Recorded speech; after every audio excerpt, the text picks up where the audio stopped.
जय श्री कृष्ण।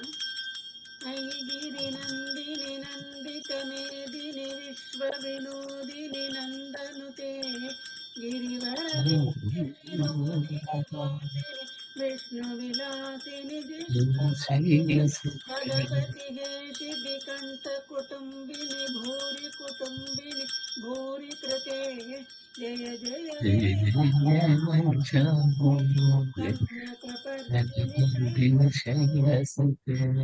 सुरवरवर्षिणि दुर्धरदर्शिनि दुर्मुखमर्षिणि हर्षनुते त्रिभुवनभूषिणि शङ्करतोषिणि किल्बिषमोषिणि घोषरते तनुजनिरोषिणि धिदिसुतरोषिणि दुर्मदशोषिणि सिन्धुसुते जय जय हे महिषासुरमर्दिनि रम्यकपर्दिनि शैलसुते जय जय जप्य जये जय शब्दपरस्तुति तत्पर विश्वनुते घन घन जिञ्जिमि झिङ्कृतनूपुरशिञ्चितमोहितभूतपते नटित नटार्धनटी नटनायक नाटितनाट्य सुगानरते जय जय हे महिषासुरमर्दिनि रम्यकपर्दिनि शैलसुते अयि सुमनस्सु मनस्सु मनस्सु मनस्सु मनोहर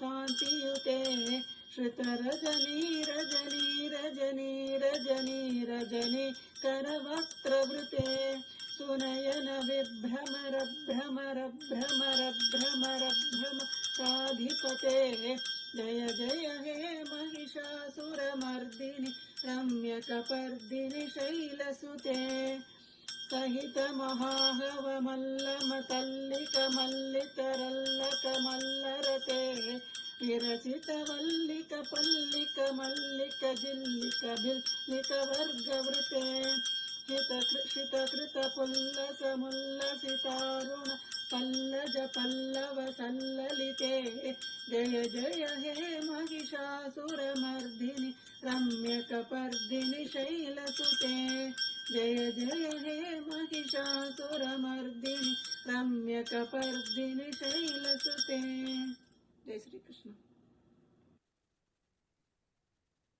Beautiful ji. எவ்வளோ அழகா பாடின. Super. Thank you, sir. Thank you. ரொம்ப அழகா பாடின ஜி. வண்டர்ஃபுல். சின்ன வயசுல கத்துட்டது. அது எல்லாருமே பாடுறது பட் ரொம்ப அழகா பாடினீங்க, அதான் அதுல மெயின்.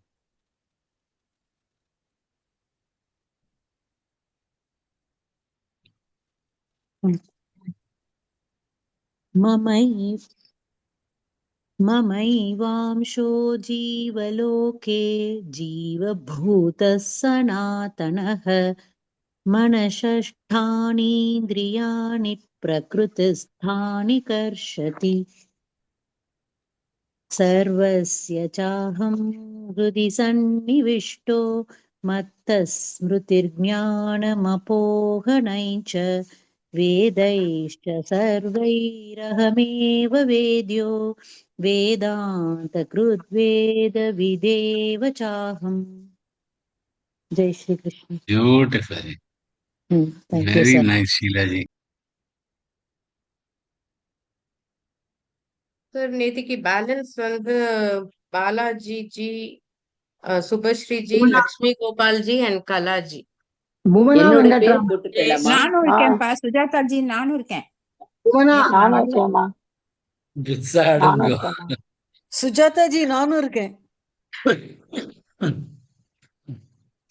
புதுசா அந்த ஸ்பின்னிங் வீல் ஆரம்பிக்க வேண்டியதுதான். ஓகே. ஆமா.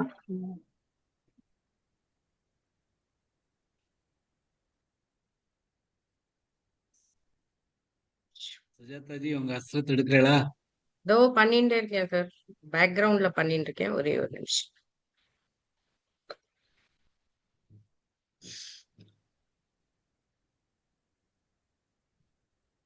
ஓகே, ஸோ ஆட் பண்ணிடுறேன்.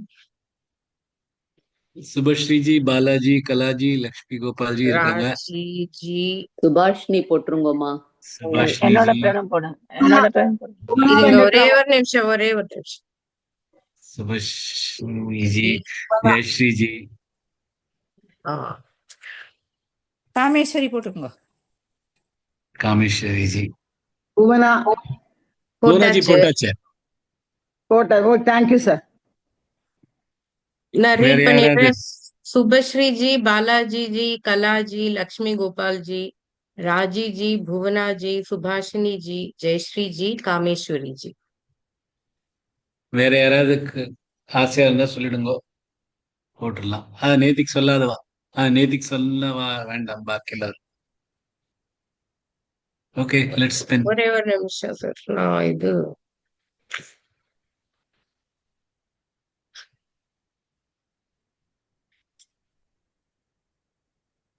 One minute sir.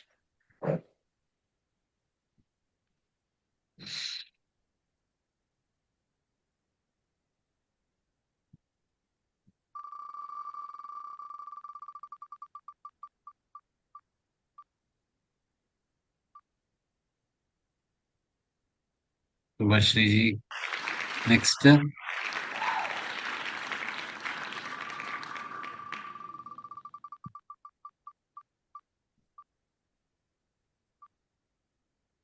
Lakshmi Gopal G. 10 ஸ்லோகங்கள். சுபஸ்ரீ ஜி அவதரணிக்கால இருந்து 10வது ஸ்லோகம், லக்ஷ்மி கோபால் ஜி 11th இருந்து புஷ்பிகா. Okay sir. ஜெய் ஸ்ரீ கிருஷ்ணா சார்.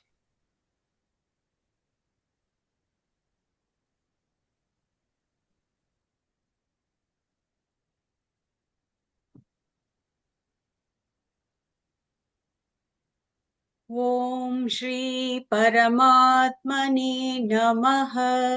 श्रीमद्भगवद्गीता अथ पञ्चदशोऽध्यायः। श्रीभगवानुवाच ऊर्ध्वमूलमधः शाखमश्वत्थं प्राहुरव्ययम् छन्दांसि यस्य पर्णानि यस्तं वेद स वेदवित्। अधश्चोर्ध्वं प्रसृतास्तस्य शाखा गुणप्रवृद्धा विषयप्रवालाः। अधश्च मूलान्यनुसन्ततानि कर्मानुबन्धीनि मनुष्यलोके। न रूपमस्येह तथोपलभ्यते नान्तो न चादिर्न च सम्प्रतिष्ठा। अश्वत्थमेनं सुविरूढमूलमशङ्गशस्त्रेण दृढेन चित्वा ततः पदं तत्परिमार्गितव्यै तस्मिन् गता न निवर्तन्ति भूयः। तमेव चाद्यं पुरुषं प्रपद्ये यतः प्रवृत्ति प्रसृता पुराणी। निर्मानमोहाजितसङ्गदोष अध्यात्मनित्या विनिवृत्तकामाः। द्वन्द्वैर्विमुक्ता सुखदुःखसञ्जैर्गच्छन्त्यमूढा पदमव्ययं तत्। न तद्भासयते सूर्यो न शशाङ्को न पावकः यद्गत्वा न निवर्तन्ते तद्धाम परमं मम। ममैवांशो जीवलोके जीवभूतः सनातनः। मनःषष्ठानीन्द्रियाणि प्रकृतिस्थानि कर्षति। शरीरं यदवाप्नोति यच्चाप्युत्क्रामतीश्वरः गृहीत्वैतानि संयाति वायुर्गन्धानि वाशयात् श्रोत्रं चक्षुस्पर्शनं च रसनं घ्राणमेव च अधिष्ठाय मनश्चायं विषयानुपसेवते उत्क्रामन्तं स्थितं वापि भुञ्जानं वा गुणान्वितं विमूढानानुपश्यन्ति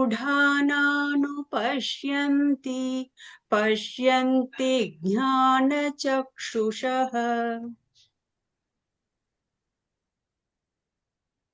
यतन्तो योगिनश्चैनं पश्यन्त्यात्मन्यवस्थितं यतन्तोऽप्यकृतात्मानो नैनं पश्यन्त्यचेतसः यदादित्यगतं तेजो जगद्भासयतेऽखिलं यच्चन्द्रमसि यच्चाग्नौ तत्तेजो विद्धि मामकम् गामाविश्य च भूतानि धारयाम्यहमोजसा पुष्णामि चौषधिः सर्वाः सोमो भूत्वा रसात्मकः अहं वैश्वानरो भूत्वा प्राणिनां देहमाश्रितः प्राणापानसमायुक्तः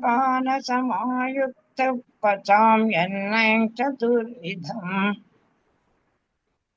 सर्वस्य चाहं हृदि सन्निविष्टो मत्तस्मृतिर्ज्ञानमपोहनं च वेदैश्च सर्वैरहमेव वेद्यो वेदान्तकृद्वेदविदेव चाहम् द्वाविमौ पुरुषौ लोके क्षरश्चाक्षर एव च क्षरः सर्वाणि भूतानि कूटस्थोऽक्षर उच्यते उत्तमपुरुषस्त्वन्यः परमात्मेत्युदाहृतः यो लोकत्रयमाविश्य बिभर्त्यव्यय ईश्वरः यस्माक्षरमतीतोऽहम् अक्षोऽहमक्षरादपि चोत्तमः अतोऽस्मि लोके वेदे च प्रतितः पुरुषोत्तमः यो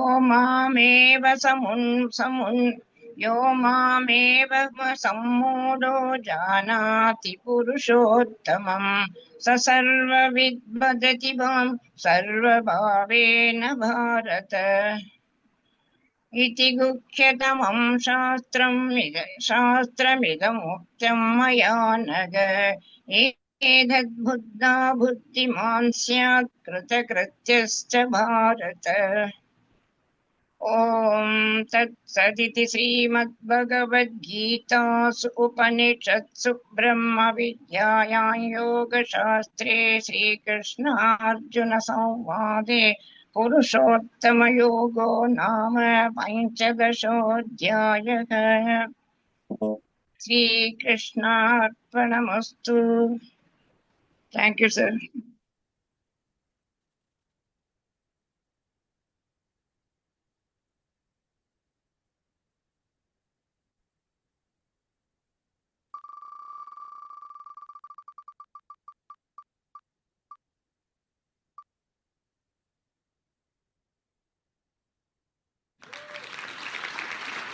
कामेश्वरी जी।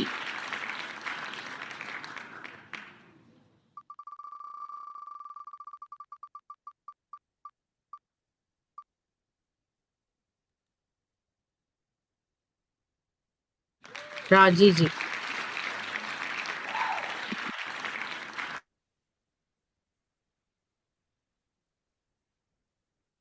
சொல்லட்டுமா? कामेश्वरी जी 1 अवतरणिका 1 to 10 श्लोकास। Okay okay. ஓம் ஸ்ரீ பரமாத்மனே நமः. श्रीमद्भगवद्गीता अथ पञ्चदशोऽध्यायः। पुरुषोत्तमयोगः। श्रीभगवानुवाच ऊर्ध्वमूलमदशाकमश्वत्थं प्राहुरव्ययम् छन्दांसि यस्य पर्णानि यस्तौ वेद स वेदवित्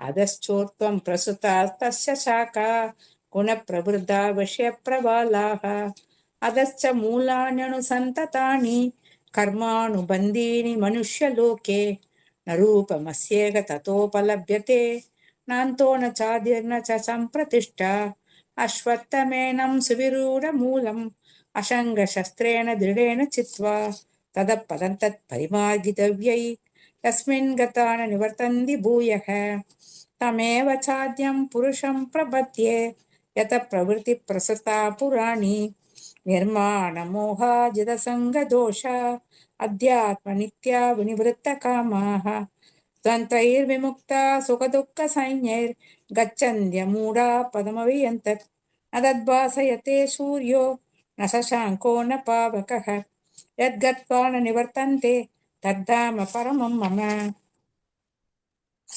ममैवांसो जीवलोके जीवभूतः सनातनः मनःषष्ठानीन्द्रियाणि प्रकृतिस्थानि कर्षति शरीरे यदवाप्नोति यच्चाप्युत्क्रामतीश्वरः गृहीत्वैतानि संयाति वायुर्गन्धानि वाशयात् श्रोत्रं चक्षुस्पर्शनं च रसनं घ्राणमेव च अधिष्ठाय मनच्चाय विषयानुपसेवते उत्क्रामन्दं स्थितौ वापि पुण्यानं वा गुणान्वितं विमूढानानुपश्यन्ति पश्यन्ति ज्ञानचक्षुषः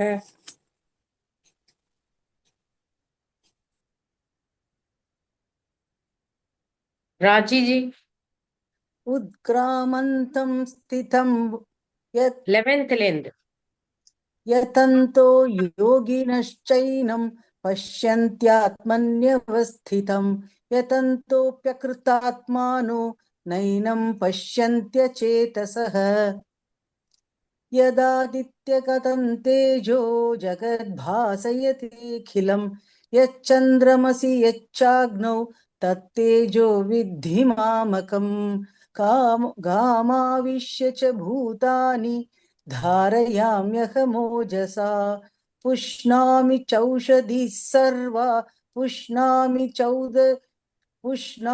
चौषधिः सर्वा सोमो भूत्वा रसात्मकः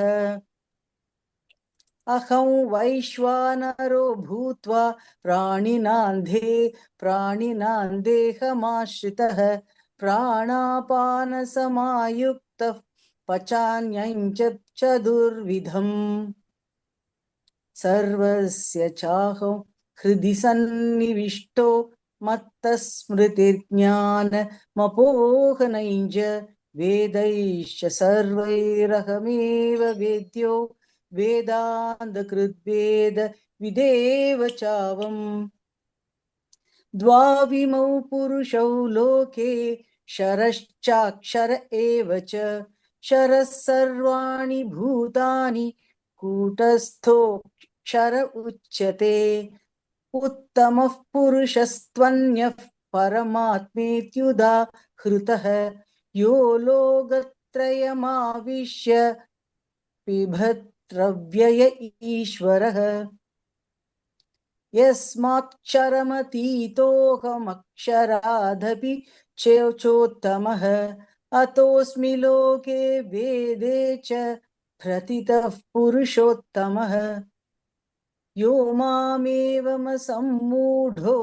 जानाति पुरुषोत्तमं स सर्वविद् भजति मां सर्वभावेन भारत इति गुह्यतमं शास्त्रम् इदमुक्तं मया नघ एतद्बुद्ध्वा बुद्धिमान् स्यात् कृतकृत्यश्च भारत ओम तत्सदिति श्रीमद्भगवद्गीतासु उपनिषत्सु ब्रह्मविद्यायां योगशास्त्रे श्रीकृष्णार्जुन संवादे पुरुषोत्तमयोगो नाम पञ्चदशोऽध्यायः। ओम श्रीकृष्णार्पणमस्तु।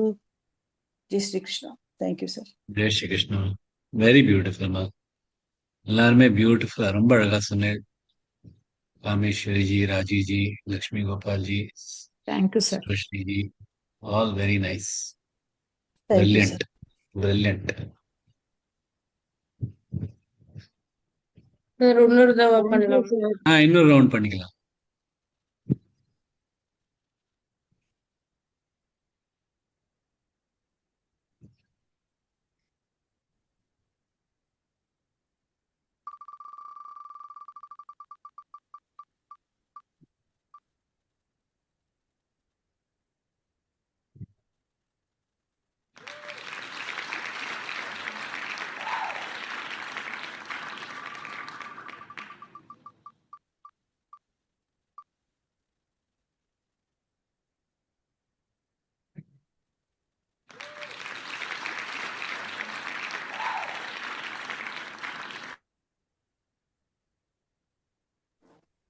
सुभाषिनी जी.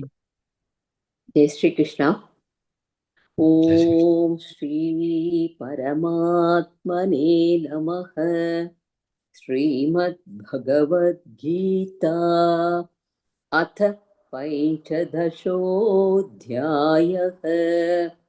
श्री भगवानुवाच ऊर्ध्वमूलमदस्यागमस्त्वत्तं प्राहुरव्ययम् चन्तांसि यस्य पर्णानि यस्थौ वेद स वेदवत्.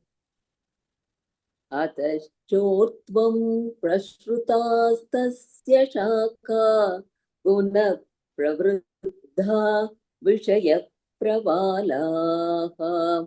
अधश्च मूलान् यनुसन्ततानि कर्माणुबन्धीनि मनुष्यलोके. न रूपमस्येह तथोपलभ्यते नान्तो न चादिर्न च सम्प्रतिष्ठा. अत्वत्तमेनं सुविरूढमूलमशङ्कशस्त्रेण दृढेन चित्वा. ततः पतन्तः परिमार्गितव्यै यस्मिन् दधा न निवर्तन्ति भूयः. तमेव चात्यं पुरुषं प्रपद्ये यतः प्रवृत्तिः प्रसृता पुराणी.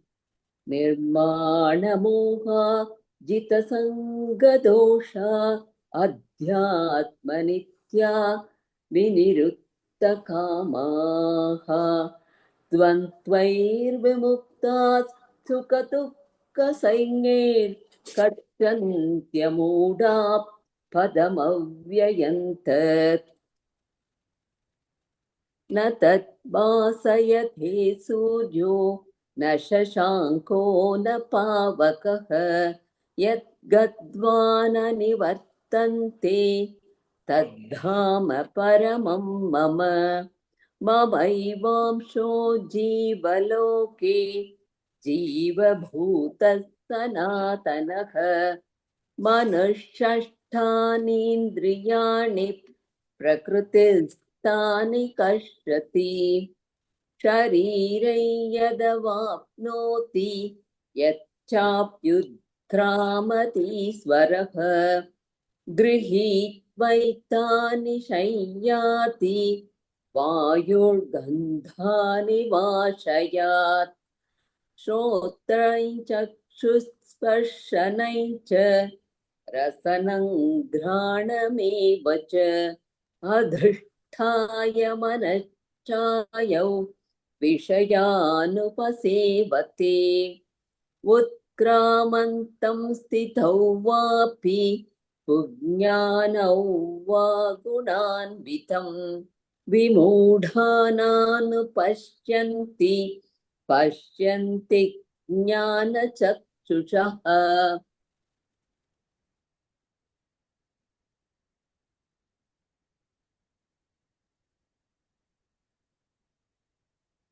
Bhuvana ji, 11 to Yes, 20. Oh, यदन्तो योगिनश्चैनं पश्यन्त्यात्मन्यवस्थितं. यदन्तोऽप्यकृतात्मानो नैनं पश्यन्त्यचेतसः. यथादित्यगतं तेजो जगद्भासयतेऽखिलं यच्चन्द्रमसि यच्चाग्नौ तत्तेजो विद्धि मामकम् गामाविश्य च भूतानि धारयाम्यहमोजसा पुष्णामि चौषधिः सर्वाः सोमो भूत्वा रसात्मकः अहं वैश्वानरो भूत्वा प्राणिनां देहमाश्रितः प्राणापानसमायुक्तः पचाम्यन्नं च दुर्वितम् सर्वस्य चाहं हृदि सन्निविष्टो मत्तस्मृतिर्ज्ञानमपोहनै च वेदैश्च सर्वैरहमेव वेद्यो वेदान्तकृद्वेदविदेव चाहम् द्वाविमौ पुरुषौ लोके क्षरश्चाक्षर एव च क्षरः सर्वाणि भूतानि कूटस्थोऽक्षर उच्यते उत्तमः पुरुषत्वन्यः परमात्मेत्युदाहृतः यो लोकत्रयमाविश्य बिभर्तव्यव्ययीश्वरः यस्माक्षरमतीतोऽहमक्षरादपि अतोऽस्मि लोके वेदे च प्रदितः पुरुषोत्तमः यो मामेवमसम्मूढो जानाति पुरुषोत्तमम् स सर्वविद् भजति मां सर्वभावेन भारत इति गुह्यतमं शास्त्रमिदमुक्तं मया नघ एतत् बुद्ध्वा बुद्धिमान् स्यात् कृतकृत्यश्च भारत ॐ तत्सदिति श्रीमद्भगवद्गीतासु उपनिषत्सु ब्रह्मविद्यायां योगशास्त्रे श्रीकृष्णार्जुन संवादे पुरुषोत्तमयोगो नाम पञ्चदशोऽध्यायः। ओम श्रीकृष्णार्पणमस्तु। जय श्री कृष्ण सर। ஜெய் ஸ்ரீ கிருஷ்ணா ஜி, பியூட்டிஃபுல்மா. ரொம்ப ரொம்ப நல்லா, அந்த மனசுக்கு ரொம்ப திருப்தியா இருந்தது. ஐ திங்க் 2-3 பேர் பாக்கி இருக்கா இல்லையாமா? மூணு அவார்டு பேர் இன்னைக்கு சார். வச்சிடலாமே. ஓகே 3 பேர் பண்ணிடலாம், 10 மணிக்குள்ள முடிஞ்சிடும். 7 ஸ்லோகங்கள் சொல்லிடலாம். 7, 7, 6, 7, 7, 6 குலுக்கி போட்டுருங்க. யார் first, second, third?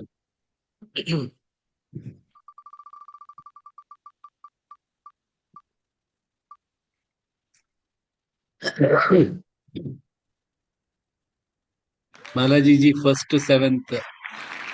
Okay sir.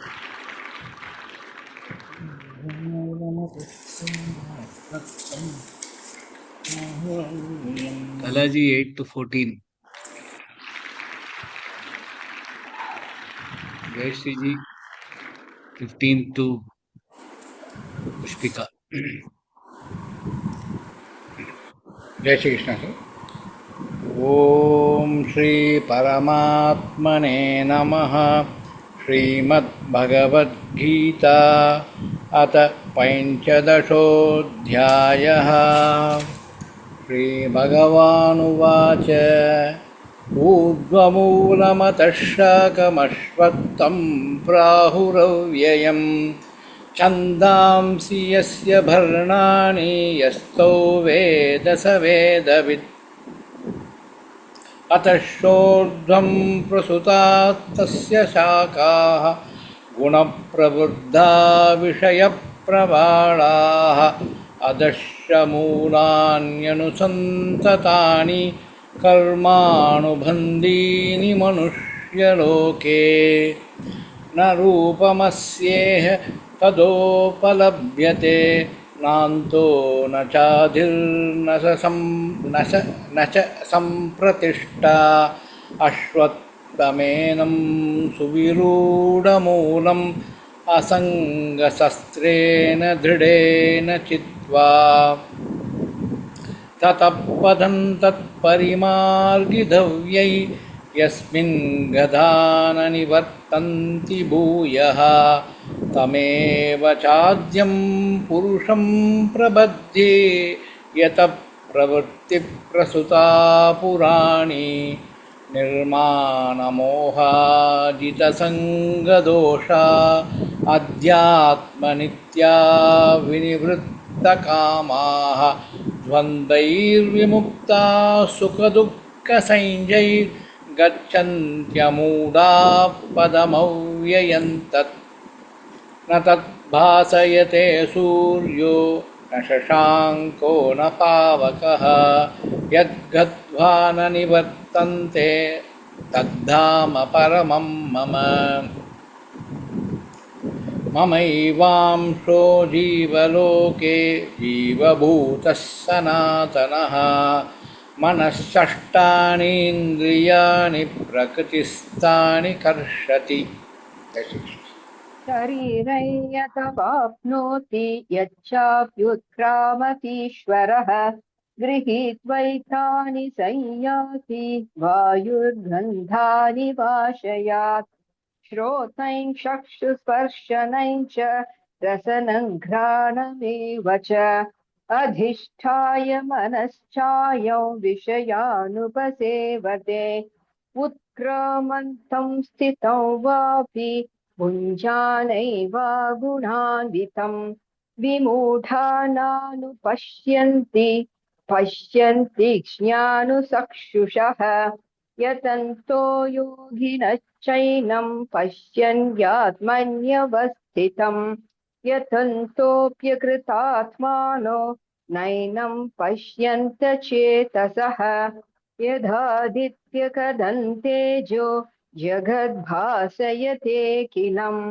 यच्चन्द्रंसि यच्चाग्नौ तत्तेजो विद्धि मामकम् गामाविश्य च भूतानि धारयाम्यहमोजसा पुष्णामि चौषधी सर्वाः सोमो भूत्वा रसात्मकः अहं वैश्वानरो भूत्वा प्राणिनां देहमाश्रितः प्राणापानसमायुक्तः पचाम्यन्नं चतुर्विधम्।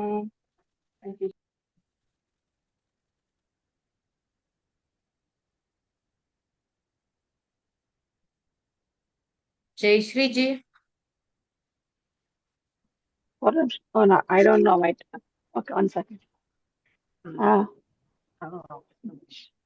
One second. I didn't expect.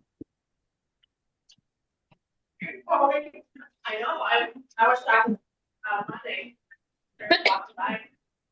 सर्वस्य चाहं हृदि सन्निविष्टो मत्तस्मृतिर्ज्ञानमपोहनं च वेदैश्च सर्वैरहमेव वेद्यो वेदान्तकृद्वेदविदेव चाहं द्वाविमौ पुरुषौ लोके क्षरश्चाक्षर एव च क्षरः सर्वाणि भूतानि कूटस्थोऽक्षर उच्यते उत्तमपुरुषस्त्वन्यः परमात्मेतुः यो लोकत्रयमाविश्य बिभर्त्योऽयय ईश्वरः यस्माक्षरमतीतोऽहमक्षरादपि चोत्तमः अतोऽस्मि लोके वेदे च प्रतितः पुरुषोत्तमः यो मामेवमसम्मूढो जानाति पुरुषोत्तमम् स सर्वविद्भजति मां सर्वभावेन भारत इति गुह्यतमं शास्त्रमिदमुक्तं मया नघ एतद्बुद्ध्वा बुद्धिमान् स्यात् कृतः कृत्यश्च भारत। ॐ तत्सदिति श्रीमद्भगवद्गीतासु उपनिषत्सु ब्रह्मविद्यायां योगशास्त्रे श्रीकृष्णार्जुनसंवादे पुरुषोत्तमयोगो नाम पञ्चदशोऽध्यायः। ॐ श्रीकृष्णार्पणमस्तु। Thank you, sir. Beautiful ji, மனப்பாடமா சொன்னேன் போல இருக்கு. Try பண்ணேன். பியூட்டிஃபுல், கலக்கிட்டு, வண்டர்ஃபுல். சூப்பர் கொஞ்சம் சூப்பர் பேசியிருந்தானே கவனிக்கல என்னோட சான்ஸ். வண்டர்ஃபுல். ஜெய் ஸ்ரீ கிருஷ்ணா.